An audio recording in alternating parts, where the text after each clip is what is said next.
कालाम लोग अंधविश्वास पर बुद्ध का सबसे बड़ा प्रहार। क्या सच जानने के लिए किसी गुरु, ग्रंथ या परंपरा पर आंख बंद करके भरोसा करना जरूरी है? बुद्ध ने कहा नहीं। आज की यह कहानी है कालाम लोगों की और उस उपदेश की जो अंधविश्वास की जड़ पर चोट करता है।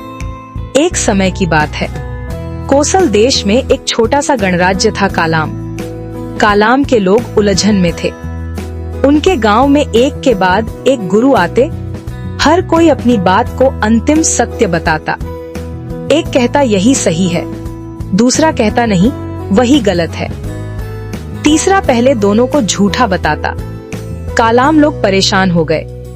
आखिरकार उन्होंने बुद्ध से पूछा, भगवान, हर शिक्षक कहता है वही सत्य जानता है, हम किस पर विश्वास करें? सबको लगा अब बुद्ध कहेंगे मुझ पर विश्वास करो। लेकिन बुद्ध ने जो कहा वह इतिहास का सबसे साहसी वाक्य था। बुद्ध बोले, कालामो, केवल इसलिए मत मानो क्योंकि यह परंपरा है, केवल इसलिए मत मानो क्योंकि यह ग्रंथों में लिखा है, केवल इसलिए मत मानो क्योंकि इसे कोई महान गुरु कहता है, यहाँ तक कि मेरी बात भी केवल इसलिए मत मानो क्योंकि मैंने कही है। यह सुनकर कालाम लोग चौंक गए।